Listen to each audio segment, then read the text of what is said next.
Hello everyone, welcome to IFS. आज अपन बात करने वाले हैं जो अपनी आईआईटी जेईई एग्जाम केमिस्ट्री के अंदर ऑर्गेनिक केमिस्ट्री में किस किस प्रकार के क्वेश्चन पूछे जा रहे हैं। कंप्लीट पीओआईक्यू डिस्कशन करेंगे।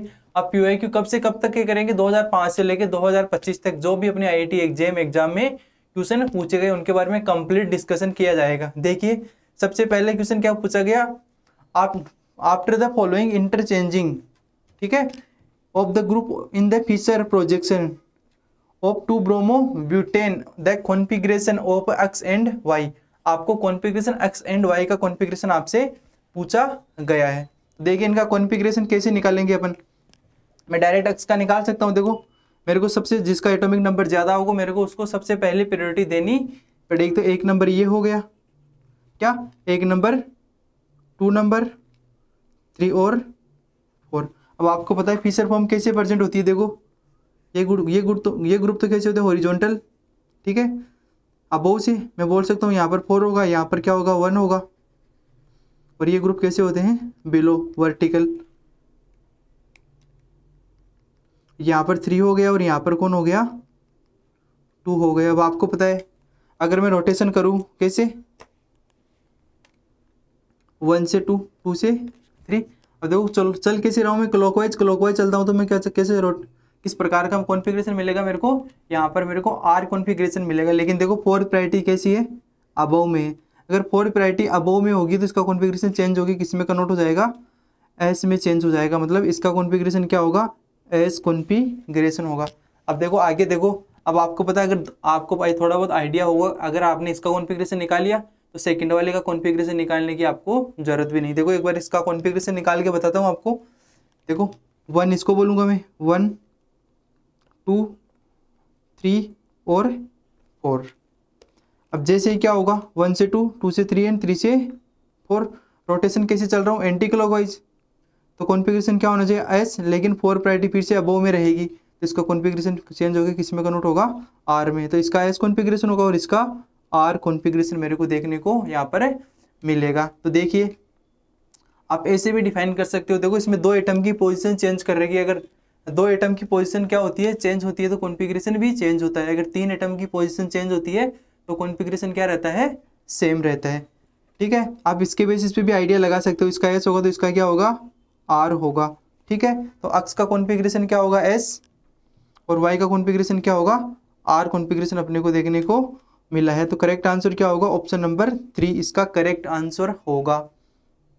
आगे देखते हैं, गिवन द कंपाउंड 1 एंड 2 में आपको बताना कि दोनों कंपाउंड्स के बीच में क्या रिलेशन होगा। नहीं, दोनों कंपाउंड्स के बीच में क्या रिलेशन होगा। आप देखो, अब आपको पता है कि मॉलिक्यूल में मोस्ट ऑक्सीडाइज ग्रुप कहाँ रहना चाहिए, टॉप पे रहता है हमेशा। मोस्ट ऑक्सीडाइज ग्रुप कहाँ रहता है, टॉप पे रहता है। सपोज मैंने मान लिया इसको मॉलिक्यूल को, मैंने सेकंड वाले मॉलिक्यूल को मैंने रोटेट कर रहा हूँ, इसको मैं क्या कर रहा हूँ, रोटेट कर रहा हूँ। तो देखो CHO यहाँ पर पहुंचेगा मेरे को, ठीक है। और यहाँ पर मैं क्या लिखूंगा, CH2OH लिखूंगा। यहाँ पर CH2OH मेरे को यहाँ पर लिखना पड़ेगा,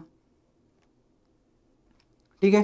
अगर इसको जैसे मैं इसको रोटेट करूंगा तो देखो Cl मेरे को यहाँ पर दिखेगा, यहाँ पर मेरे को हाइड्रोजन दिखेगा। और इसको रोटेट करूंगा तो फिर से मेरे को OH यहाँ पर दिखेगा और हाइड्रोजन मेरे को फिर से यहाँ पर दिखेगा। अब की बार देखो, इसमें एक दूसरे की मिरर इमेज है, कोई भी बिल्कुल भी मिरर इमेज नहीं है। लेकिन देखो अब की बार Cl कहाँ लगा हुआ है, CH2OH के पास में लगा हुआ है Cl।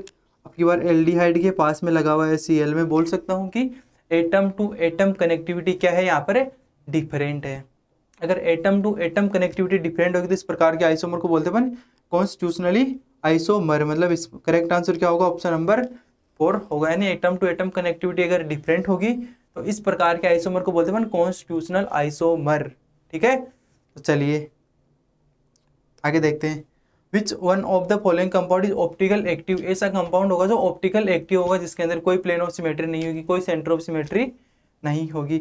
अगर मैं यहाँ से प्लेन डालूँ, देखो यहाँ पर प्लेन ऑफ सिमेट्री प्रेजेंट है क्या, इस कंपाउंड में देखो प्लेन ऑफ सिमेट्री प्रेजेंट है। क्योंकि अगर यहाँ से प्लेन डालूंगा तो देखो ये Cl अबव में होगा, ये Cl भी अबव में होगा। अगर मैं यहाँ से प्लेन डालूंगा तो इस Cl को ये Cl रिफ्लेक्ट होगा। मतलब इस कंपाउंड में क्या होगी, प्लेन ऑफ सिमेट्री प्रेजेंट है। अब देखो सेकंड वाले मॉलिक्यूल में, देखो क्या सेकंड वाले मॉलिक्यूल में देखो कि सेकंड वाले मॉलिक्यूल में प्लेन ऑफ सिमेट्री प्रेजेंट है या नहीं है। अब की बार देखो एक Cl यहाँ प्रेजेंट है, एक Cl यहाँ प्रेजेंट है, यहाँ पर मिथाइल है और यहाँ पर मिथाइल वाला ग्रुप है, एक यहाँ पर मिथाइल वाला ग्रुप है। अगर मैं इस प्लेन में काटूं तो देखो ऐसे इस प्लेन में काटूं इस मॉलिक्यूल को,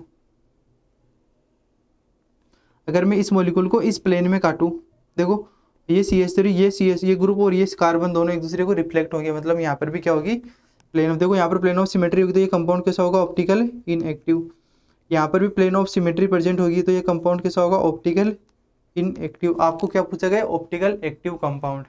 अब देखो इस कंपाउंड में 5 मेंबर रिंग है, अगर मैं यहाँ से प्लेन डालूँ, एक प्लेन यहाँ से डालूँ सीधा सपोज मानो, तो यहाँ पर क्या होगा एक CL अबोव में होगा, यहाँ पर भी एक CL कैसा है अबोव में। देखो ये कार्बन और ये कार्बन एक दूसरे को रिफ्लेक्ट होंगे, ये कार्बन हाफ पार्ट में डिवाइड हो गया और यहाँ पर देखो ये CL और ये CL ग्रुप क्या होंगे एक दूसरे को रिफ्लेक्ट होंगे, मतलब इसमें भी क्या होगी प्लेन ऑफ सिमेट्री प्रेजेंट होगी।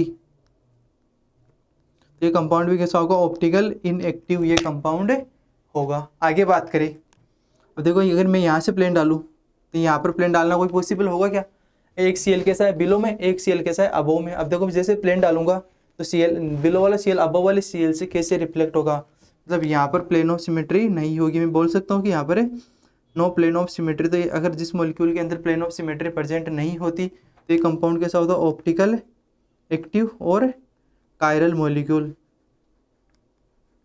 ऑप्टिकल एक्टिव और ये कंपाउंड कैसा होगा फिर एक कायरल मॉलिक्यूल आपको देखने को मिलेगा। ठीक है, आगे देखते हैं। Which of the following compound react with nitrous acid then give product. कौन सा ऐसा कंपाउंड होगा जो नाइट्रस एसिड के साथ रिएक्शन करने पर मेरे को ये प्रोडक्ट देगा। देखो सपोज मैंने मान लिया पहले वाला कंपाउंड लिया, पहले वाला मॉलिक्यूल मैंने चूज कर लिया यहाँ से, यहाँ पर क्या लगा हुआ अबोव से OH लगा हुआ है,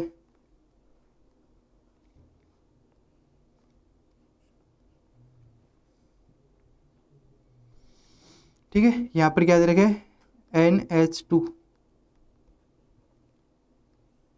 इसके सामने डाल दिया नाइट्रस एसिड HNO3, ठीक है। इसके सामने क्या डाल रहा है HNO2 डाल रहा है, नाइट्रस एसिड HNO2 डाल रहा है। अब आपको पता है नाइट्रस एसिड क्या करेगा NH2 को N2 में कन्वर्ट करेगा, किस में कन्वर्ट करेगा NH2 को N2 में कन्वर्ट करेगा। यहाँ से देखो तो इसको किस में कन्वर्ट कर दिया इसने N2 में कन्वर्ट कर दिया, N2 पॉजिटिव में इसने कन्वर्ट कर दिया। देखो यहाँ पर टर्सरी ब्यूटिल ग्रुप लगा रहेगा, यहाँ पर क्या होगा एक OH का मॉलिक्यूल होगा क्या, देखो अब की बार होगा क्या ऑक्सीजन का लोन पे रहेगा, इसके ऊपर अटैक मारेगा और यहाँ से आपको N2 गैस देखने को बाहर निकले, N2 गैस बाहर निकलती हुई आपको दिखेगी। देखो यहाँ से क्या निकल रही है, एक तो N2 गैस यहाँ से बाहर निकल रही है और पीछे क्या बन रहा है, ठीक है पीछे क्या बन रहा है देखो यहाँ पर होगा, ये देखो ये इपोक्साइड रिंग कैसे बन रही है, यहाँ से अबोव से आपको इपोक्साइड रिंग बनती हुई नजर आ रही है। ये इसका फाइनल प्रोडक्ट बनेगा क्या, ये इसका फाइनल प्रोडक्ट बनेगा। तो करेक्ट आंसर क्या होगा ऑप्शन नंबर 1 ही इसका करेक्ट आंसर होगा, मतलब ऑप्शन नंबर 1 ही इसका करेक्ट आंसर होगा। मतलब इपोक्साइड रिंग देखो यहाँ पर कैसे बनी हुई दिखाई दे रही है आपको, इपोक्साइड रिंग आपको अबोव से बनी हुई दिखाई दे रही है। तो करेक्ट आंसर ऑप्शन नंबर 1 इसका करेक्ट आंसर होगा। चलिए आगे देखते हैं। आगे पूछ रहे थे correct statement describe the relationship, आपको बताने की इनके बीच में इस दोनों इन तीनों मॉलिक्यूल्स के बीच में क्या रिलेशन होगा, कि तीनों मॉलिक्यूल्स के बीच में क्या रिलेशन होगा। तो देखो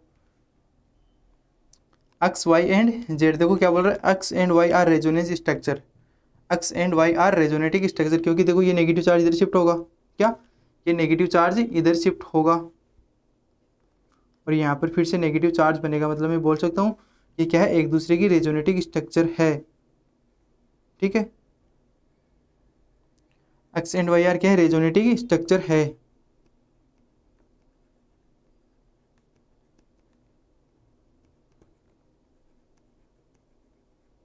ठीक है।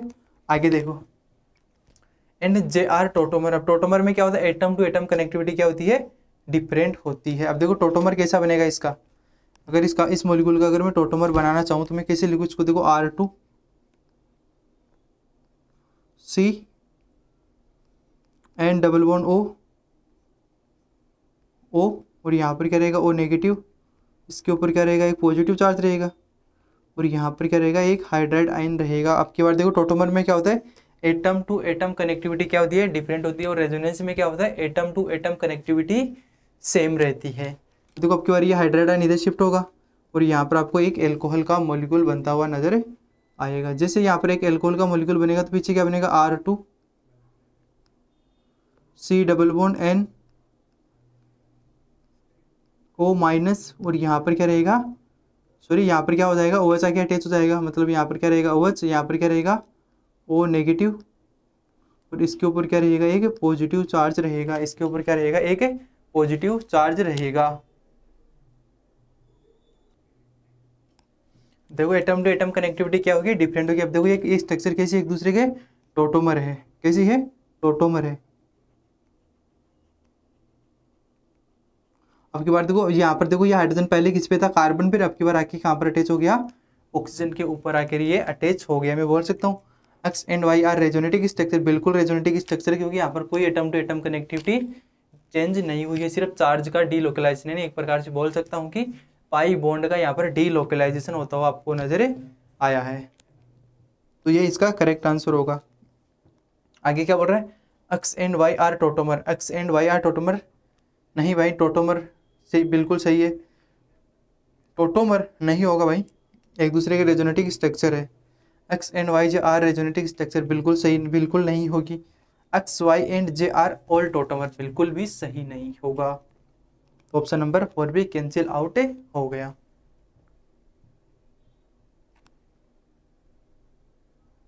ठीक है, आगे बात करें क्वेश्चन नंबर 6 में क्या होगा, among the following statements are optical activity. क्या ऑप्टिकल एक्टिविटी के बारे में आपको बताना है, क्या molecule containing 2 or more chiral centre always optical active, क्या optical active, molecule containing 2 or more chiral centres is always optical active. ठीक है, अब भाई मॉलिक्यूल में 2 और कायरल सेंटर, अगर एक से ज़्यादा कायरल सेंटर होगा तो ये जरूरी नहीं है कि वो मॉलिक्यूल ऑप्टिकल एक्टिव भी हो सकता है और ऑप्टिकल इनएक्टिव भी हो सकता है, मतलब ये जरूरी नहीं है, क्योंकि उसमें प्लेन ऑफ सिमेट्री जा भी सकती है और नहीं भी जा सकती है। अपन कैसे डिफाइन करें, तो मॉलिक्यूल को देख के अपने को पता चलेगा कि ये compound optical molecule optical active होगा या ऑप्टिकल इनएक्टिव होगा। आगे देखिए, a molecule containing just 1 chiral centre always optical active. हाँ भाई, मॉलिक्यूल के अंदर अगर एक कायरल सेंटर होगा, अब कायरल सेंटर मतलब सपोज मैंने मान लिया ये कार्बन कैसा होगा, यहाँ पर कार्बन, एक हाइड्रोजन यहाँ पर प्रेजेंट है, ठीक है, यहाँ पर कोई अक्स ग्रुप प्रेजेंट है, ठीक है, यहाँ पर कोई अक्स ग्रुप प्रेजेंट है, यहाँ पर कोई वाई ग्रुप प्रेजेंट है और यहाँ पर कोई जेड ग्रुप प्रेजेंट। अब देखो ये कंपाउंड कैसा होगा, कायरल, क्योंकि चारों तरफ क्या है, डिफरेंट इन्वायरमेंट है, मतलब इसमें देखो ना तो कोई प्लेन ऑफ सिमेट्री जा सकती, ठीक है, ना तो प्लेन ऑफ सिमेट्री जा सकती है, ठीक है, ना सेंटर ऑफ सिमेट्री जा सकती, मतलब ये कंपाउंड कैसा होगा, ऑलवेज ऑप्टिकल एक्टिव होगा। ठीक है, आगे बात करें तो molecule पजेज alternative axis of symmetry optical active, ये जरूरी नहीं है भाई, optical axis of symmetry present होगी तो मॉलिक्यूल ऑप्टिकल इनएक्टिव होगा। यहाँ पर आगे क्या दे रहा है, an optical active molecule, an optical active molecule should have at least 1 chiral centre, optical active molecule at least 1 chiral centre, यार ये भी सही आ रहा है क्या, 1 chiral, an optical active molecule should have at least 1 chiral centre. ये जरूरी नहीं है, एक से ज़्यादा भी कायरल सेंटर हो सकते हैं मॉलिक्यूल के अंदर, फिर भी मॉलिक्यूल ऑप्टिकल एक्टिव हो सकता है, ये जरूरी नहीं है। ठीक है, तो करेक्ट आंसर क्या होगा, ऑप्शन नंबर 2 इसका करेक्ट आंसर होगा। आगे देखते हैं, the structure of D glucose. अब आपको पूछा गया डी गैलेक्टोज की स्ट्रक्चर पूछी गई है, क्या डी ग्लूकोज दे रखा है आपको, डी गैलेक्टोज की, अच्छा डी ग्लूकोज दे रखा है, आपको क्या पूछी गई है, डी एल गैलेक्टोज की स्ट्रक्चर पूछी गई है। ठीक है, अब देखो इसका मिरर इमेज डालता हूँ इसके सामने, तो ये इसके सामने अगर मैं मिरर इमेज डालूँ, जो जी गैलेक्टोज स्ट्रक्चर होती है ना, इसका मिरर इमेज होती है, क्या होती है, इसका मिरर इमेज होती है। ठीक है, तो देखो इसका मिरर इमेज होगी तो क्या होगा, यहाँ पर क्या हो जाएगा, CHO, यहाँ जगह नहीं बची तो मैं यहाँ बना रहा हूँ इसका मिरर इमेज। ठीक है, यहाँ पर होगा CHO, ठीक है, यहाँ पर क्या होगा, CH2OH होगा, यहाँ पर क्या होगा, OH होगा, यहाँ पर हाइड्राइड आयन होगा। ठीक है, इसका सिर्फ मिरर इमेज बनाना है आपको। यहाँ पर H होगा, यहाँ पर H होगा, यहाँ पर क्या होगा, एक OH का मोलिक्यूल होगा, और क्या होगा, H और OH, H और OH। ठीक है, यहाँ पर क्या हो जाएगा, OH हो जाएगा, और यहाँ पर क्या हो जाएगा, हाइड्रोजन हो जाएगा, और यहाँ पर कौन हो जाएगा, OH हो जाएगा, और यहाँ पर कौन आएगा, हाइड्रोजन आएगा। ठीक है, ये एक दूसरे के क्या होते हैं, मिरर इमेज होते हैं। ये स्ट्रक्चर किसकी होगी, डी गैलेक्टोज, सॉरी ये स्ट्रक्चर किसी डी गैलेक्टोज, डी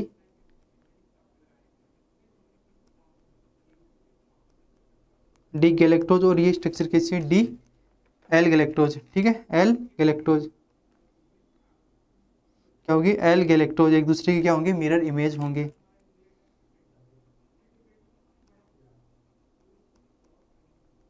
ठीक है, तो इसका करेक्ट आंसर क्या होगा, ऑप्शन नंबर 4 इसका करेक्ट आंसर होगा, डी गैलेक्टोज और एल गैलेक्टोज। ठीक है, एक दूसरे क्या होते हैं, ये एक दूसरे के मिरर इमेज होते हैं। करेक्ट आंसर क्या होगा, ऑप्शन नंबर 4 इसका करेक्ट आंसर होगा। आगे क्या पूछ रहा है, the maximum number of stereo isomer possible for phenyl but for phenyl. ठीक है, देखो ब्यूट 3 in 2 ol। ठीक है, देखो फॉर फिनाइल ब्यूट 4 कार्बन हो गए, देखो 1 2 3 और 4। ठीक है, 2 ol, तो मतलब सेकेंड पोजीशन पर क्या रहेगा, 3 फिनाइल। ठीक है, क्या बोल रहा है, फिनाइल ब्यूट 3 in। ठीक है, यहाँ पर क्या रहेगा, OH रहेगा, यहाँ पर एक हाइड्रोजन रहेगा। ठीक है, यहाँ डबल बॉन्ड, यहाँ पर क्या रहेगा, एक PH रहेगा, और यहाँ पर क्या रहेगा, एक हाइड्रोजन का मॉलिक्यूल रहेगा, और एक हाइड्रोजन का मॉलिक्यूल यहाँ रहेगा, और यहाँ पर क्या रहेगा, एक CH3 का मॉलिक्यूल रहेगा। ठीक है, तो ये 4 फिनाइलिस। ठीक है, देखो 1 2 3 और 4 मॉलिक्यूल हो गया। अब देखो इसमें कायरल सेंटर कितने होंगे, देख तो एक तो ये हो गया, एक तो ये कायरल सेंटर हो गया, और एक इस डबल बॉन्ड को भी अपन कायरल सेंटर के रूप में ही काउंट करेंगे, क्योंकि यहाँ पर मेरे को 2 आइसोमर देखने को मिलते हैं, सिस और ट्रांस। देखो कायरल सेंटर यानी N की वैल्यू क्या हो गई, 2 हो गई। अब total number of stereo isomer निकालने का फॉर्मूला क्या होता है, total number of stereo isomer,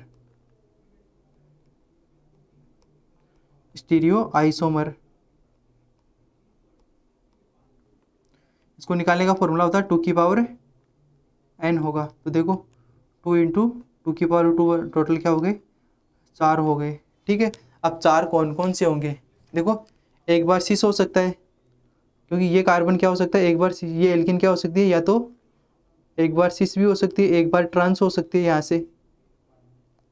ठीक है, और यहाँ पर क्या मिल सकता है, एक बार इसका कॉन्फ़िगरेशन R कॉन्फ़िगरेशन मिल सकता है मेरे को, और यहाँ पर एक बार मेरे को S कॉन्फ़िगरेशन मिल सकता है। मतलब टोटल नंबर ऑफ मेरे को यहाँ पर स्टीरियो आइसोमर मेरे को 4 देखने को यहाँ पर मिले हैं। तो करेक्ट आंसर क्या होगा, ऑप्शन नंबर 4, मतलब total number of stereo isomer 4 होंगे। आगे देखते हैं, which of the following molecule is chiral, ने आपको बताना है कि इसमें कायरल मॉलिक्यूल कौन कौन सा होगा। ओके, अब देखते हैं इनकी स्ट्रक्चर कौन कौन सी होगी, यानी एलानिन की स्ट्रक्चर क्या होती है। देखो एलानिन की स्ट्रक्चर होगी,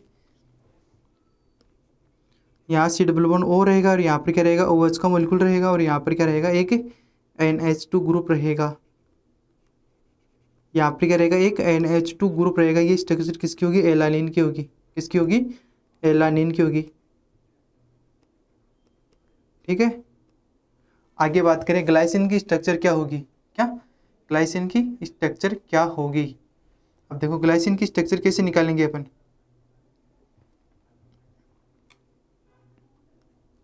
H2N C double bond O, और यहाँ पर क्या होगा, ये OH का मॉलिक्यूल रहेगा। देखो ये सारे एक ही प्लेन में होंगे। ठीक है, एक बार इनकी स्ट्रक्चर बना देता हूँ, यहाँ पर क्या होगी, ग्लाइसिन। ठीक है, अब प्रोलिन की स्ट्रक्चर देखते हैं कि प्रोलिन की स्ट्रक्चर कैसे बनती है। C डबल बॉन्ड O, यहाँ पर क्या रहेगा, एक OH का मॉलिक्यूल। ठीक है, और यहाँ पर क्या बनेगी, एक रिंग बनेगी डबल बॉन्ड, यहाँ पर रहेगी NH, और यहाँ पर क्या रहेगा, डबल बॉन्ड। ठीक है, ये स्ट्रक्चर किसकी होगी, प्रोलिन की होगी। ये स्ट्रक्चर किसकी होगी, ये स्ट्रक्चर आपको प्रोलिन की देखने को मिलेगी। अब देखो फिनाइल एलानिन की स्ट्रक्चर क्या होगी, कि फिनाइल एलानिन की स्ट्रक्चर क्या होगी। देखो फिनाइल एलानिन की स्ट्रक्चर क्या होगी, देखो यहाँ पर हो गया फिनाइल, ठीक है, यहाँ डबल बॉन्ड, यहाँ डबल बॉन्ड, यहाँ डबल बॉन्ड, और क्या हो गया डबल बॉन्ड ओ, यहाँ पर क्या होगा OH होगा, यहाँ पर क्या होगा NH2 होगा, NH2 होगा यहाँ पर, ठीक है। अब देखो होगा क्या, ठीक है, ये स्ट्रक्चर होगी फिनाइल एलानिन की, फिनाइल एलानिन, ठीक है। अब देखो इसमें क्या पूछा गया है कि कंपाउंड मॉलिक्यूल में क्या पूछा गया आपसे, पूछा गया विच of the following is a chiral, एक कायरल मॉलिक्यूल क्या होगा जिसके अंदर कोई ना कोई प्लेन ऑफ सिमेट्री प्रेजेंट होगी। अब देखो यहाँ पर तो कोई प्लेन प्रेजेंट होगी नहीं, क्या यहाँ पर तो कोई प्लेन प्रेजेंट होगी नहीं, लेकिन यहाँ पर प्लेन, एक बार एक प्रकार से मैं बोल सकता हूँ इस प्लेन में अगर इस मॉलिक्यूल को काटूँ, यानी सारे मॉलिक्यूल को हाफ हाफ इक्वल पार्ट में, यानी सबको आधा आधा डिवाइड कर दूँ, तो यहाँ पर एक प्लेन, इस प्लेन में काट सकता हूँ सारे मॉलिक्यूल्स को मैं, इस प्लेन के अंदर में सारे मॉलिक्यूल को मैं काट सकता हूँ। मतलब यहाँ पर क्या होगी, प्लेन प्रेजेंट होगी, अगर प्लेन प्रेजेंट होगी तो ये मॉलिक्यूल कैसा होगा, ऑप्टिकल इनएक्टिव, और एक कैसा होगा, एक कायरल होगा। अब देखो मॉलिक्यूल कैसा होगा, फिर ये मॉलिक्यूल एक कायरल मॉलिक्यूल मेरे को यहाँ पर देखने को मिलेगा, ठीक है। अब इसी प्रकार ये मॉलिक्यूल भी नहीं होगा, क्या ये मॉलिक्यूल भी नहीं होगा, और ये भी नहीं होगा, तो करेक्ट आंसर क्या होगा, ग्लाइसिन होगा, क्योंकि यहाँ पर भी कोई प्लेन ऑफ सिमेट्री दोनों मॉलिक्यूल्स के अंदर प्रेजेंट नहीं होगी, ठीक है। आगे अपन देखते हैं क्या पूछ रहे, बेंजीन ए डेवार बेंजीन, देखो ये आपको दे रखी है, एक तो बेंजीन दे रखी है और एक डेवार बेंजीन आपको दे रखी है। अब आपको पूछा कि इनके बीच में क्या रिलेशन होगा, क्या इनके बीच में क्या रिलेशन होगा। आप देखो कैनोनिकल फॉर्म तो होगी नहीं, है एक दूसरे के टोटोमर होंगे नहीं, या तो कन्फर्मेशनल आइसोमर, कन्फर्मेशनल आइसोमर कैसे होंगे भाई, देखो एटम टू एटम कनेक्टिविटी अब की बार क्या है यहाँ पर डिफरेंट है, क्या एटम टू एटम कनेक्टिविटी यहाँ पर क्या है डिफरेंट, तो ये भी नहीं होगा, और यहाँ पर कौन सा होगा, फिर ये स्ट्रक्चरल आइसोमर होगा, क्योंकि यहाँ पर एटम टू एटम कनेक्टिविटी भी डिफरेंट है, तो ये क्या होगा, स्ट्रक्चरल आइसोमर होगा। आगे क्या पूछा, absolute configuration of the chiral centre in the D ribose, ठीक है। आपको इसका डी,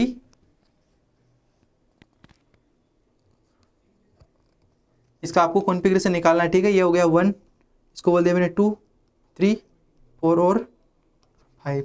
अब आपको पता है फिशर फॉर्म में ये ग्रुप कैसे होते हैं, हॉरिजॉन्टल, ये ग्रुप कैसे होते हैं हॉरिजॉन्टल, और ये कैसे होते हैं वर्टिकल, ठीक है।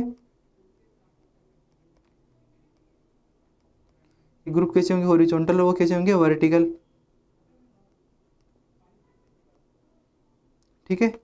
अब देखो होगा क्या, देखो मेरे को कॉन्फ़िगरेशन दे रखा है 3 और 4 सेंटर का, मेरे को यहाँ पर कॉन्फ़िगरेशन निकालना है। अब देखो 3 और 4 सेंटर का कॉन्फ़िगरेशन निकालूंगा, तो देखो सबसे पहले जिसका ऑक्सीडेशन एटॉमिक नंबर ज़्यादा होगा उसको सबसे पहले अपन प्रायोरिटी देंगे। तो देखो 1 नंबर इसको बोलूँगा मैं, ठीक है, फिर 2 नंबर मेरे को इसको बोलना पड़ेगा, 3 नंबर ये हो गया, और 4 नंबर ये हो गया, 4 नंबर ये हो गया। देखो मैं किससे रोटेट कर रहा हूँ, 1 से 2, किस प्रकार से मैं रोटेशन कर रहा हूँ,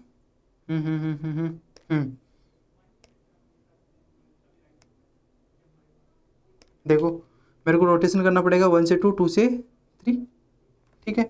अब मैं देख रहा हूँ किससे रोटेशन कर रहा हूँ, एंटी क्लॉकवाइज रोटेशन कर रहा हूँ, क्या एंटी क्लॉकवाइज रोटेशन कर रहा हूँ, लेकिन फोर्थ प्रायोरिटी कैसी आ रही है मेरे को, अबव में देखने को मिली है, क्या फोर्थ प्रायोरिटी मेरे को एक प्रकार से वेज पे देखने को मिली है। तो आर एस कॉन्फ़िगरेशन किस में चेंज हो जाएगा, आर में चेंज हो जाएगा, मतलब थर्ड सेंट्रल वाले का जो कॉन्फ़िगरेशन होगा मेरे को ये आर कॉन्फ़िगरेशन मेरे को यहाँ पर देखने को मिलेगा। इसी प्रकार फोर्थ सेंटर की अगर मैं बात करूँ, अगर फोर्थ सेंटर का मैं कॉन्फ़िगरेशन निकालूँ तो कैसे निकालूंगा मैं, ठीक है। तो देखो 1, इसको बोलूँगा मैं 1, ठीक है, यहाँ पर हो गया 2, देखो इसको मैं 2 बोल रहा हूँ, ठीक है, फिर मेरे को 3 इसको बोलना पड़ेगा, और फोर्थ सेंटर फिर से क्या होगा, हाइड्रोजन होगा, यानी जिसका एटॉमिक नंबर जितना ज़्यादा होगा उसको सबसे पहले प्रायोरिटी अपने देंगे, ठीक है। अब देखो देखो रोटेशन कैसा होगा, 1 से 2, 2 से 3, 1 से 2, 2 से 3, मतलब फिर से एंटी क्लॉकवाइज चल रहा हूँ तो एस कॉन्फ़िगरेशन, लेकिन फोर्थ प्रायोरिटी कैसी आ रही है, अबव। तो एस कॉन्फ़िगरेशन किस में चेंज हो जाएगा, आर में। तो फोर्थ सेंटर का कॉन्फ़िगरेशन क्या होगा, 4R कॉन्फ़िगरेशन होगा। मतलब थर्ड सेंटर का तो होगा 3R, और फोर्थ सेंटर का कॉन्फ़िगरेशन होगा 4R कॉन्फ़िगरेशन मेरे को यहाँ पर देखने को मिलेगा। तो यहाँ पर करेक्ट आंसर क्या होगा, ऑप्शन नंबर 1 इसका करेक्ट आंसर होगा। आगे देखते हैं अपन। इसमें पूछा गया है most stable confirmation of the molecule show below the correctly represent, यानी आपको मॉलिक्यूल का मोस्ट स्टेबल कन्फर्मर आपको बनाना है कि मोस्ट स्टेबल कन्फर्मर क्या बनेगा। देखो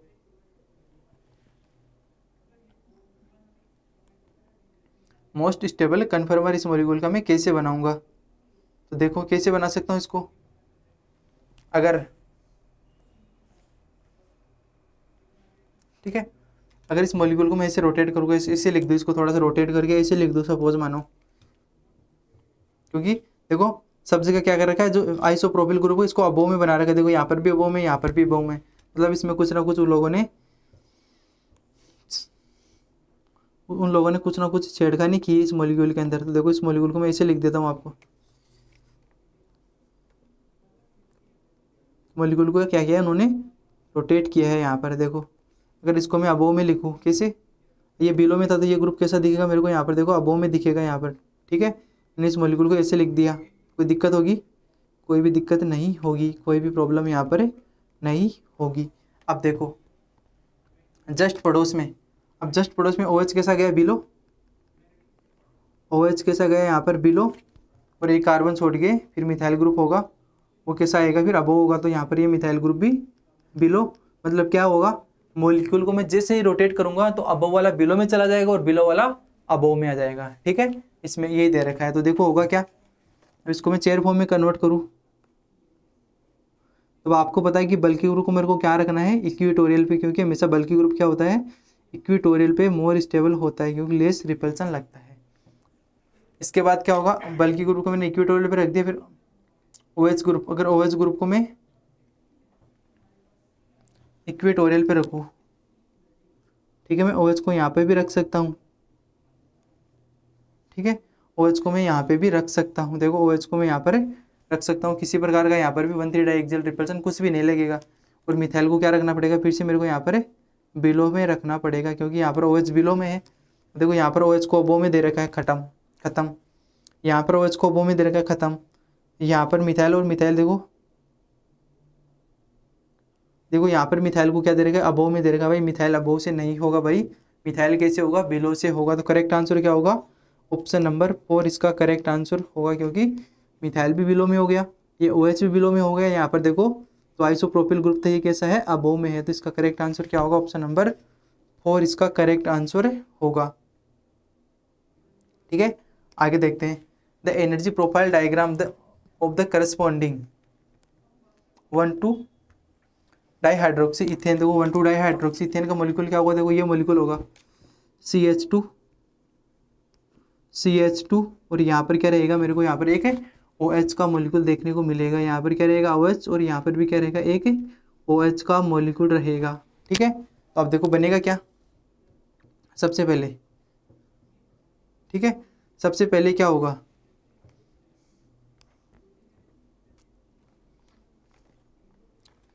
देखो इसको मैं सब फिशर फॉर्म में बना, क्या न्यूमेन फॉर्म में बनाता हूँ। ठीक है,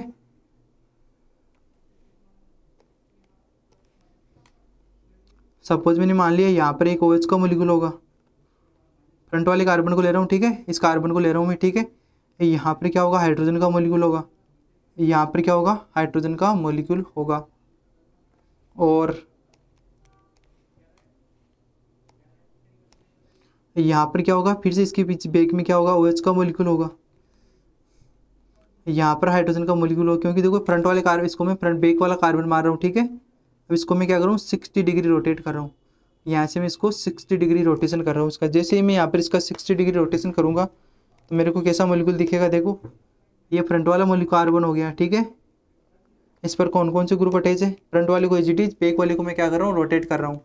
तो देखो फ्रंट वाले तो जैसे हैं वैसे के वैसे रहेंगे। यहाँ पर OH होगा, यहाँ पर हाइड्रोजन होगा, यहाँ पर हाइड्रोजन होगा। ठीक है, देखो बैक वाले को मैं रोटेट कर देता हूँ यहाँ से।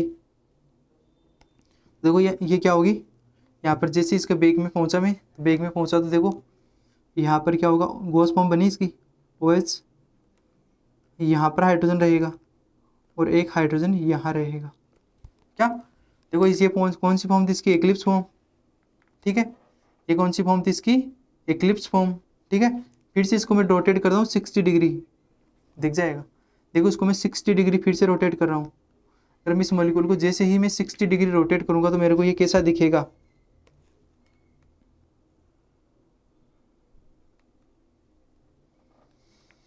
ये फॉर्म कौन सी होगी, एक्लिप्स फॉर्म।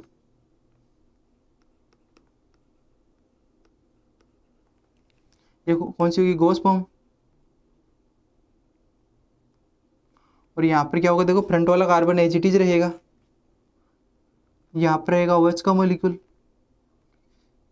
यहाँ पर रहेगा हाइड्रोजन, यहाँ पर भी क्या रहेगा, हाइड्रोजन रहेगा। और बैक में क्या बनेगा, देखो पार्शियल एक्लिप्स हो गया ना, तो इसको मैं 60 डिग्री रोटेट करवा के लिख देता हूँ।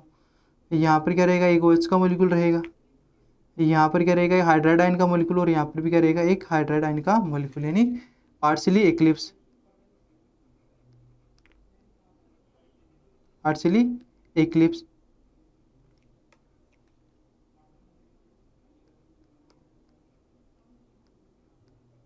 आगे क्या बनेगा,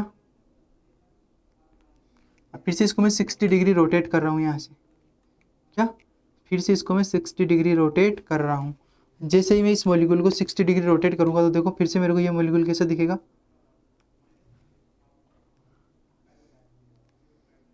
ये मॉलिक्यूल कैसा दिखेगा, देखो यहाँ पर होगा OH का मॉलिक्यूल, यहाँ पर रहेगा हाइड्रोजन, और यहाँ पर भी क्या रहेगा, हाइड्रोजन रहेगा। और पीछे क्या बनेगा, तो की बार देखो यहाँ पर ये हो गया OH, यहाँ पर हाइड्रोजन, और यहाँ पर क्या होगा, हाइड्रोजन होगा। फिर से ये मेरे को एंटी फॉर्म देखने को मिला है मेरे को यहाँ से। फिर से मेरे को यहाँ पर क्या कौन सी फॉर्म देखने को मिला है, एंटी फॉर्म इसकी मेरे को देखने को मिला है। फिर से यहाँ से 60 डिग्री रोटेशन हो सकता है। ठीक है, फिर से मेरे को क्या मिलेगा, पार्शियली एक्लिप्स मेरे को फिर से देखने को मिलेगा। फिर से मेरे को यहाँ पर पार्शियली एक्लिप्स देखने को मिलेगा। तो मैं बोल सकता हूँ यहाँ पर क्या होगा। ठीक है, अब इसको मेरे को और बनाना पड़ेगा 1 2 3 4। ठीक है, ठीक है, अब ये मेरे को ऐसे ऐसे इसकी स्ट्रक्चर मेरे को देखने को मिलेगी। अब देखो यहाँ पर क्या होता है इसकी हाइड्रोजन बॉन्डिंग होती है। यहाँ पर क्या होता रहता है, हाइड्रोजन बॉन्डिंग होती रहती है। इसकी वजह से इसकी एनर्जी क्या होगी, सबसे ज़्यादा होगी, यानी ये मॉलिक्यूल गॉस फॉर्म क्या होगी, उसकी सबसे ज़्यादा स्टेबल होगी। ठीक है, इसका जो ओवरऑल ग्राफ देखने को मिलेगा तो 60 डिग्री पर तो कैसे मिलेगा मेरे को, एक्लिप्स 60 के बाद में फिर से मेरे को कितने पे मिलेगा, 6 7 12 37 18 चौका 24। फिर से मेरे को फिर से कितने पे मिलेगा, मेरे को अप्रोक्सीमेटली 2 बार रोटेट करूंगा तो मेरे को यहाँ पर एक बार तो 60 पे मिल रहा है। ठीक है, एक बार फिर मेरे को यहाँ पर 300 पे मिलेगा, क्योंकि इसको और भी मैं रोटेट कर सकता हूँ यहाँ से। तो क्या होगा, और बाकी 2 फॉर्म इसकी गॉस फॉर्म मिलेगी। तो करेक्ट आंसर क्या होगा, ऑप्शन नंबर 4 इसका करेक्ट आंसर होगा। चलिए आगे देखते हैं क्या पूछा गया इसमें। CIP रूल के अनुसार priority of the group then absolute configuration R and S the following compounds. ठीक है, आपको देखना है कि इसमें प्योरिटी ऑर्डर क्या होगा, क्या डिसाइड करना है अपने को, प्योरिटी ऑर्डर डिसाइड करना है। देखो यहाँ पर चलूँगा तो यहाँ पर देखो मेरे को carbon carbon carbon carbon, carbon के आगे ऑक्सीजन, यहाँ पर फिर से कार्बन, मतलब 1 नंबर मेरे को इसको देना पड़ेगा। फिर से मेरे को यहाँ पर 2 नंबर एल्किन को देना पड़ेगा, 3 नंबर मेरे को यहाँ पर इस ग्रुप को, और 4 नंबर यहाँ पर मिथाइल को। अब देखो देख लीजिए करेक्ट आंसर क्या होगा। सबसे पहले दूंगा CH2OH को, फिर CH डबल बॉन्ड CH2 को, CH CH2 का होल ट्वाइस, और सबसे लास्ट में CH3। और इसका कॉन्फ़िगरेशन क्या होगा, देखो इसका कॉन्फ़िगरेशन भी अपन निकाल लेते हैं। देखो रोटेशन कैसे होगा, 1 से 2, 2 से 3, एंटी क्लॉकवाइज, लेकिन फोर्थ प्रायोरिटी कैसी आ रही है, अबव। तो R कॉन्फ़िगरेशन किस में चेंज होगा, S कॉन्फ़िगरेशन में चेंज होगा। इसका करेक्ट आंसर क्या होगा, देखो यहाँ पर R कॉन्फ़िगरेशन नहीं होगा, यहाँ पर कॉन्फ़िगरेशन क्या होगा, मेरे को S कॉन्फ़िगरेशन देखने को मिलेगा। तो करेक्ट आंसर क्या होगा, ऑप्शन नंबर 2 इसका करेक्ट आंसर होगा। चलिए आगे देखते हैं the optical active stereo isomers of the following compound. आपको बताना है कि ऑप्टिकल एक्टिव स्टीरियो आइसोमर कौन सा होगा। क्या ऑप्टिकल एक्टिव आइसोमर कौन सा होगा? तो देखो, अगर मैं यहाँ से प्लेन डालूं, अगर मैं इस मॉलिक्यूल के अंदर यहाँ से प्लेन डालूं तो अगर मैं यहाँ से इस मॉलिक्यूल के अंदर प्लेन डालूं तो क्या होगा देखना। इस मॉलिक्यूल के अंदर प्लेन डालूंगा तो देखो टर्सरी ब्यूटाइल तो क्या होगा, हाफ इक्वल पार्ट में कट जाएगा, बेचारा आधा आधा कट जाएगा यहाँ से। ठीक है, ये मिथाइल भी क्या होगा, हाफ हाफ कट जाएगा यहाँ से, देखें ऐसे कट जाएगा। ये बचेगा कौन, इस OH को, ये OH रिफ्लेक्ट हो जाएगा, मतलब यहाँ पर प्लेन ऑफ सिमेट्री प्रेजेंट होगी। ठीक है, अब की बार चलो थर्ड वाले के पास। देखो मैं फिर से यहाँ से प्लेन ऑफ सिमेट्री डाल सकता हूँ, इनको हाफ हाफ काटते हुए। ठीक है, टर्सरी ब्यूटाइल और मिथाइल ग्रुप तो क्या हो गए, एक दूसरे के हाफ हाफ में कट गए। ठीक है, लेकिन अब की बार देखो फिर से ये OH वाला मिथाइल और ये OH फिर से एक दूसरे को रिफ्लेक्ट होंगे। क्यों होंगे? क्योंकि ये दोनों OH कैसे हैं, एक दूसरे के बिलो में प्रेजेंट है। क्या एक दूसरे के बिलो में प्रेजेंट है, तो एक दूसरे को फिर से ये रिफ्लेक्ट हो जाएंगे। आगे देखो, अगर मैं यहाँ से प्लेन ऑफ सिमेट्री डालूँ तो फिर से ये मिथाइल क्या होगा, हाफ इक्वल पार्ट में कट जाएगा, ये मिथाइल भी कट जाएगा और ये टर्सरी ब्यूटाइल भी हाफ इक्वल पार्ट में कट जाएगा, और हाफ इक्वल पार्ट में यहाँ से कट जाएगा। और यहाँ पर देखो ये OH और ये OH एक दूसरे को क्या होंगे, फिर से रिफ्लेक्ट होते हुए आपको नजर आएंगे। ये OH और ये OH क्या होंगे, एक दूसरे को रिफ्लेक्ट होते हुए नजर आएंगे। मतलब यहाँ पर भी इस मॉलिक्यूल के अंदर भी प्लेन ऑफ सिमेट्री प्रेजेंट है और यहाँ पर इस मॉलिक्यूल के अंदर भी प्लेन ऑफ सिमेट्री प्रेजेंट है। तो ये मॉलिक्यूल कैसा होगा, ऑप्टिकल इनएक्टिव होगा। ये कंपाउंड भी कैसा होगा, ऑप्टिकल इनएक्टिव होगा, और ये कंपाउंड भी कैसा होगा, ऑप्टिकल इनएक्टिव होगा। अब देखो बात करें इस मॉलिक्यूल की, इस मॉलिक्यूल में क्या होने वाला है। देखो इस मॉलिक्यूल की बात करें तो अपन देखो यहाँ पर अगर टर्सरी ब्यूटाइल को मैं एक प्लेन में काटूँ तो टर्सरी ब्यूटाइल और मिथाइल तो क्या हो गए, हाफ हाफ इक्वल पार्ट में कट गए। लेकिन अब की बार देखो ये OH कैसा अबव में और ये OH कैसा है बिलो में, मतलब एक दूसरे को रिफ्लेक्ट नहीं होंगे। क्या एक अबव में इधर गया, एक ग्रुप बिलो में इधर गया, तो कैसे एक दूसरे को रिफ्लेक्ट होंगे। ठीक है, सपोज मैंने मान लिया यहाँ पर मिथाइल है और यहाँ पर टर्सरी ब्यूटाइल ग्रुप है, यहाँ पर क्या है, टर्सरी ब्यूटाइल ग्रुप है। तो मिथाइल और टर्सरी ब्यूटाइल तो क्या हो गए, हाफ हाफ इक्वल पार्ट में से कट गए। लेकिन एक बार OH अबव में, एक बार OH बिलो में है, तो कैसे एक दूसरे को रिफ्लेक्ट होंगे। मैं बोल सकता हूँ यहाँ पर no plane of symmetry present नहीं होगी। तो ये कंपाउंड कैसा होगा, फिर ऑप्टिकल एक्टिव कंपाउंड होगा। ये कंपाउंड कैसा होगा, फिर ऑप्टिकल एक्टिव कंपाउंड होगा। चलिए आगे देखते हैं, the correct sequence of the relationship between the compounds of the following pairs. ठीक है, आपको बताना कि इनके बीच में रिलेशन क्या होगा। अगर मैं इस मॉलिक्यूल को रोटेट करूँ, ठीक है, देखो C+1OH और OH, ठीक है, मेरे को दोनों के बीच में क्या निकालना है, रिलेशन निकालना है कि दोनों के बीच में रिलेशन क्या होगा। तो देखो इनके कॉन्फ़िगरेशन से अपन निकाल लेते हैं। ठीक है, अगर इसका कॉन्फ़िगरेशन 1 होगा, सॉरी कार्बन, सबसे पहले नाइट्रोजन को देना पड़ेगा ना, एटॉमिक नंबर 1 2 3 और 4। अब देखो इसको मैं रोटेट करूँगा तो कैसे दिखेगा मेरे को, 1 से 2 2 से एंड 3 चलूँगा, मतलब एंटी क्लॉकवाइज चल रहा हूँ।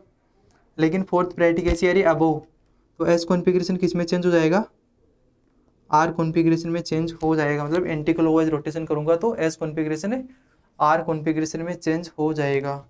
ठीक है, अब आगे वाले मॉलिक्यूल की बात करूँ, ठीक है, आगे वाले मॉलिक्यूल की मैं बात करूँ तो देखो इसको बोलूँगा मैं 1, इसको बोलूँगा मैं 2 3 और इसको बोलूँगा मैं 4। अब देखो मेरे को रोटेशन कैसे करना है, 1 से 2 2 से 3 तो आर, लेकिन फोर्थ प्रायोरिटी फेस फिर कैसी है, वो से आर कॉन्फ़िगरेशन किस में होगा, चेंज हो जाएगा एस में। मतलब दोनों के बीच में रिलेशन कैसे, आपको कौन सा दिखाई दिया मेरे को, इनेंशियोमर। दोनों मॉलिक्यूल कैसे हैं एक दूसरे के, एक का कॉन्फ़िगरेशन आर और एक का कॉन्फ़िगरेशन एयर, तो दोनों के बीच में किस प्रकार का रिलेशन होगा, इनेंशियोमर होगा।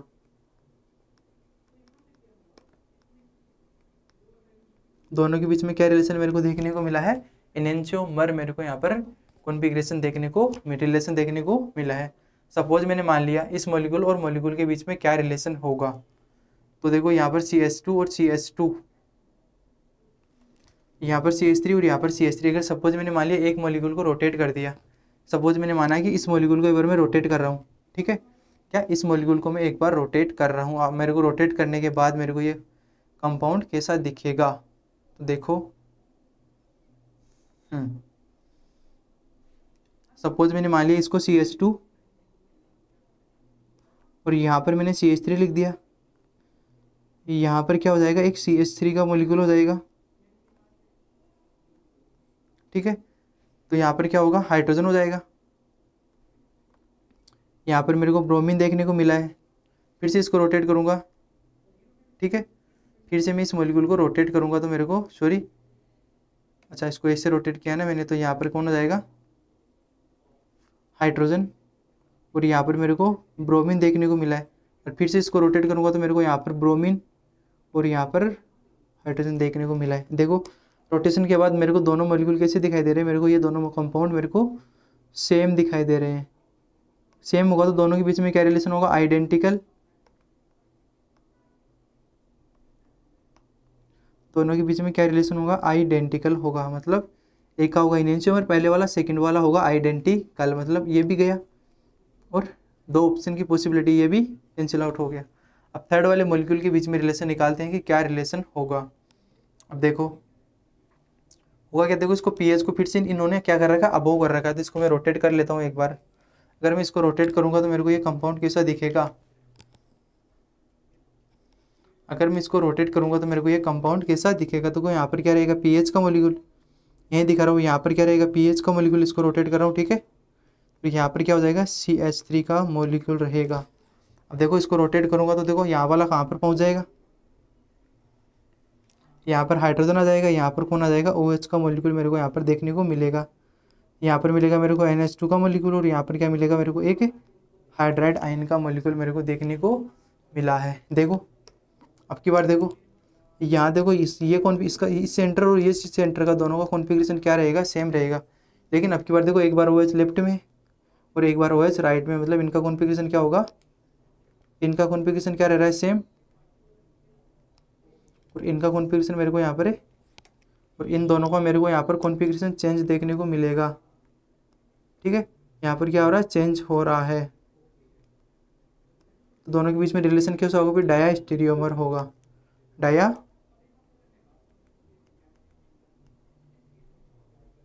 दोनों के बीच में क्या रिलेशन होगा, डाया स्टीरियोमर रिलेशन होगा।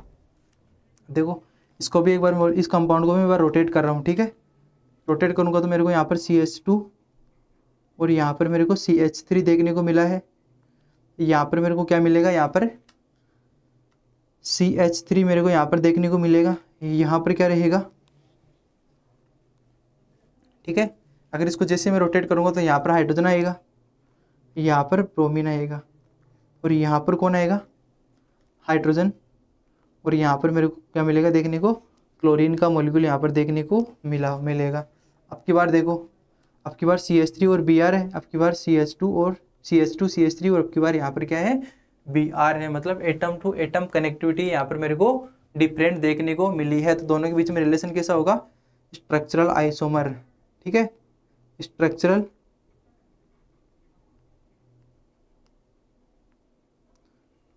आइसोमर होगा। ठीक है, दोनों के बीच में क्या रिलेशन होगा, स्ट्रक्चरल आइसोमर होगा, यानी डायस्टीरियोमर्स एंड स्ट्रक्चरल आइसोमर। तो करेक्ट आंसर क्या होगा, ऑप्शन नंबर 3 इसका करेक्ट आंसर होगा। चलिए आगे देखते हैं। The rate of acetolysis for the following norbornyl derivative of the, आपको इनके रेट का ऑर्डर बताना है। रेट ऑफ एसिटोलाइसिस आपको क्या बताना है, रेट ऑफ एसिटोलाइसिस बताना है। तो सपोज मैंने मान लिया क्या, तो देखो यहाँ पर इसका सिग्मा स्टार क्या होगा, देखो अब की बार ये बॉन्ड इसके ऊपर अटैक मारेगा, यहाँ से ब्रोमीन का मॉलिक्यूल बाहर निकलेगा। एक प्रकार से आपको नॉरबोरोनिल कार्बोकेटाइन बनता हुआ समझ में, नॉन क्लासिकल कार्बोकेटाइन आपको बनता हुआ नजर आएगा। मतलब यहाँ पर क्या रहेगी, सिग्मा बॉन्ड की, पाई बॉन्ड की NGP लगती हुई आपको नजर आएगी। क्या हो रही है, आपको पाई बॉन्ड की NGP लगती हुई आपको नजर आएगी। तो मैं बोल सकता हूँ यहाँ पर non classical carbocation, non classical carbocation.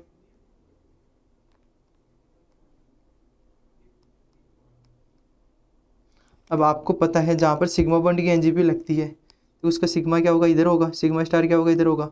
मतलब यहाँ पर पाई बॉन्ड की एनजीपी लग रही है, अगर जहाँ पर भी एनजीपी लगती है उसकी रेट क्या होती है, सबसे फास्ट होगी। तो मतलब बोल सकता हूँ यहाँ पर आर की तो सबसे ज़्यादा होगी। अब देखो यहाँ पर इसका सिग्मा स्टार इधर होगा, लेकिन यहाँ पर फिर भी पाई बॉन्ड, लेकिन एनजीबी थोड़ी बहुत इसके कंपैरिजन में थोड़ी बहुत एनजीबी तो यहाँ पे भी लगती हुई आपको नज़र आएगी, थोड़ी बहुत एनजीबी तो यहाँ पर भी लगती हुई आपको नज़र आएगी। तो फिर होगा क्या, फिर होगी पीक की रेट।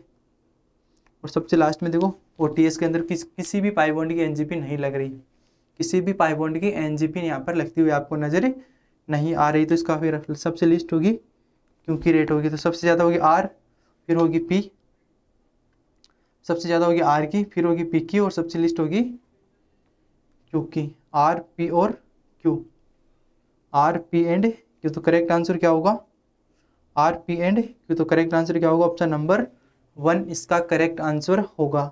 चलिए, the pair of the confirmation of the maximum energy difference, आपको बताने कि मैक्सिमम एनर्जी डिफरेंस क्या होगा। देखो एनर्जी का ऑर्डर की बात करूँ तो मैं बोल सकता हूँ सबसे ज़्यादा एनर्जी किसकी होती है, हाफ चेयर की। हाफ चेयर की एनर्जी होगी तो वो सबसे लिस्ट होगी। क्या सबसे ज़्यादा एनर्जी किसकी होती है, हाफ चेयर की।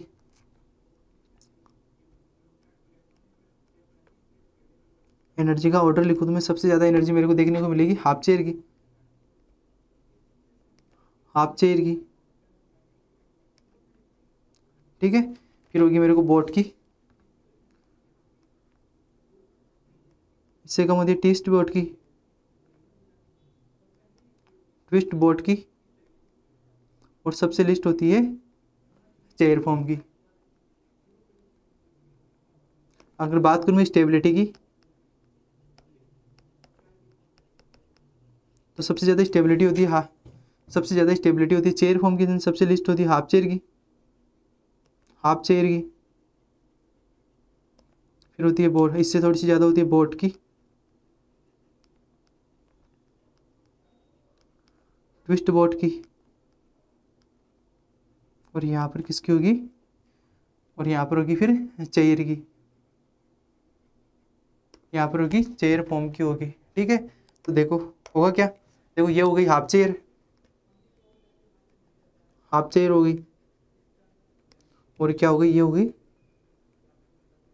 अब देखो हाफ चेयर की एनर्जी सबसे ज़्यादा होती है और सबसे लिस्ट किसकी होती है, चेयर फॉर्म की एनर्जी सबसे लिस्ट होती है। देखो यहाँ पर क्या करेक्ट आंसर क्या होगा, पूछा गया मैक्सिमम एनर्जी डिफरेंस, आपको क्या पूछा गया है, यहाँ से मैक्सिमम एनर्जी डिफरेंस पूछा गया है। तो करेक्ट आंसर क्या होगा इसका, ऑप्शन नंबर 1 होगा। आपको ये ध्यान रखना है कि एनर्जी डिफरेंस का ऑर्डर आपको याद रहना चाहिए।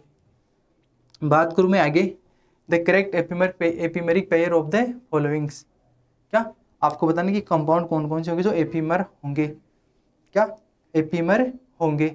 अब एपीमर क्या होते हैं, यानी सेकेंड कार्बन पर कॉन्फ़िगरेशन क्या होगा, मेरे को यहाँ पर चेंज देखने को मिलेगा। सॉरी, क्या मेरे को थर्ड सेंटर पर क्या मिलेगा, कॉन्फ़िगरेशन। मेरे को एपीमर्स क्या होते हैं जहाँ पर थर्ड सेंटर पर मेरे को कॉन्फ़िगरेशन मेरे को यहाँ पर चेंज देखने को मिलेगा।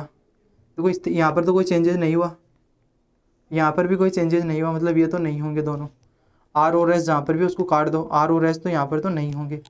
बात करें पी और क्यू की, देखो 1 2 3 4 5 और 6, 1 2 3 4 5 और 6। देखो अब होगा क्या इनके बीच में, देखो अब की बार यहाँ पर ओएच, अब की बार राइट लेफ्ट साइड में, यहाँ पर ओएच राइट साइड में, मतलब इनका कॉन्फ़िगरेशन क्या होगा, मेरे को यहाँ पर चेंज देखने को मिलेगा। मतलब इन्हीं को बोलेंगे अपन C3 एपीमर्स, क्या इन्हीं को बोलेंगे अपन एपीमर्स, यानी थर्ड सेंटर पर मेरे को मॉलिक्यूल का कॉन्फ़िगरेशन चेंज मेरे को यहाँ पर देखने को मिलेगा। तो करेक्ट आंसर क्या होगा, पी एंड क्यू, इन दोनों क्या होगा, पी एंड क्यू इसका करेक्ट आंसर होगा। तो करेक्ट आंसर क्या होगा, ऑप्शन नंबर 1। तो करेक्ट आंसर क्या होगा, ऑप्शन नंबर 1 इसका करेक्ट आंसर होगा। चलिए, which among the following molecule is chiral molecule, आपको बताने कि कायरल मॉलिक्यूल कौन सा होगा। आपको क्या डिफाइन करना है, कायरल मॉलिक्यूल डिफाइन करना है। अब देखो ये मॉलिक्यूल, पहले वाला मॉलिक्यूल देखो, यहाँ पर एक Cl लगा दिया और यहाँ पर एक Cl लगा दिया, ठीक है, दिख रहा है सबको। यहाँ पर एक Cl लगा दिया मैंने और यहाँ पर एक मैंने Cl लगा दिया। देखो एक Cl यहाँ पर देखो Cl अबोव से हो गया, यहाँ पर हाइड्रोजन कैसा है, बिलो से हो गया, मतलब एक Cl अबोव से हो गया और यहाँ पर हाइड्रोजन कैसा हो गया, बिलो से हो गया। अब देखो अगर मैं यहाँ से इसके अंदर प्लेन डालूँ, क्या यहाँ से इसके अंदर प्लेन डालूँ, देखो हाइड्रोजन और क्लोरीन और हाइड्रोजन को हाफ इक्वल पार्ट में काटते हुए, ठीक है, यहाँ से इसे प्लेन डालूंगा तो क्लोरीन और हाइड्रोजन को तो क्या कर देंगे, हाफ इक्वल पार्ट में यहाँ से डिवाइड कर देगी। और देखो ये Cl और ये Cl क्या होंगे, एक दूसरे को रिफ्लेक्ट होंगे। अगर दोनों Cl एक दूसरे को रिफ्लेक्ट होंगे तो यहाँ पर फिर से मेरे को एक प्लेन ऑफ सिमेट्री देखने को मिलेगी। तो ये कंपाउंड कैसा होगा, फिर ऑप्टिकल इनएक्टिव होगा। अब की बार देखो सेकंड वाले मॉलिक्यूल में, अब सेकंड वाले मॉलिक्यूल में क्या होगा, फिर से ये सिस्टम होगा, क्योंकि अब की बार ये नॉर्मल मॉलिक्यूल आपको बना के दे रखा है। ठीक है, अपने को खुद को डिफाइन करना है कि इनकी स्टीरियो क्या होगी। देखो यहाँ पर ये इनको एक मतलब ये ग्रुप क्या रहते हैं, एक दूसरे के परपेंडिकुलर रहते हैं, मतलब ये एक दूसरे के परपेंडिकुलर रहेंगे और ये क्या रहेंगे, एक ही प्लेन में रहेंगे। अगर मैं इनको एक ही प्लेन में काटूंगा तो इधर Cl होगा और इधर हाइड्रोजन होगा। ठीक है, यहाँ पर Cl होगा और यहाँ पर हाइड्रोजन होगा, यहाँ पर कोई प्लेन ऑफ सिमेट्री नहीं होगी, प्लेन ऑफ सिमेट्री नहीं होगी। तो ये कंपाउंड कैसा होगा, ऑप्टिकल एक्टिव, और कंपाउंड कैसा होगा, कायरल। ये कंपाउंड कैसा होगा, कायरल, और ये कंपाउंड कैसा होता है, ए कायरल।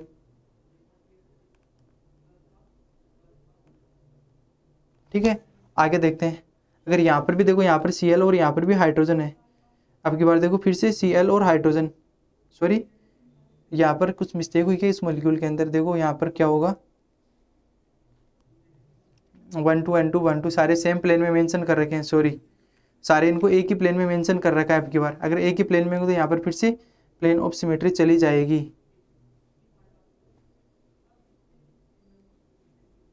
ठीक है, यहाँ पर फिर से एक प्लेन ऑफ सिमेट्री, सॉरी यहाँ पर कंपाउंड कैसे होगा, ऑप्टिकल, यहाँ पर फिर से एक प्लेन ऑफ सिमेट्री चली जाएगी। तो ये कंपाउंड भी कैसा होगा, फिर ऑप्टिकल इनएक्टिव मेरे को ये कंपाउंड मेरे को यहाँ पर देखने को मिलेगा। अब की बार देखो यहाँ पर हाइड्रोजन और यहाँ पर Cl है, क्योंकि इसमें स्टीरियो मेंशन करके नहीं दी, लेकिन थर्ड वाले मॉलिक्यूल में अपने को स्टीरियो मेंशन करके दे दी है। ठीक है, थर्ड वाले मॉलिक्यूल में अपने को स्टीरियो मेंशन करके दे दी गई, इस वजह से ये कंपाउंड कैसा हो रहा है, ऑप्टिकल इनएक्टिव होता हुआ मेरे को ये मॉलिक्यूल नजर आ रहा है। और ये कंपाउंड कैसा होगा, फिर ऑप्टिकल एक्टिव। ठीक है, क्योंकि यहाँ पर एक कोई भी प्लेन प्रेजेंट नहीं होगी, क्योंकि यहाँ पर देखो Cl और यहाँ पर क्या है, हाइड्रोजन है। ये कंपाउंड कैसा होगा, फिर no POS, plane of symmetry क्या होगी, एब्सेंट होगी। ठीक है, ये कंपाउंड कैसा होगा, ऑप्टिकल एक्टिव, और ये कंपाउंड कैसा होगा, कायरल। ये कंपाउंड कैसा होगा, ए कायरल। ये कंपाउंड कैसा होगा, यहाँ पर ए कायरल मेरे को देखने को मिला है। अब देखो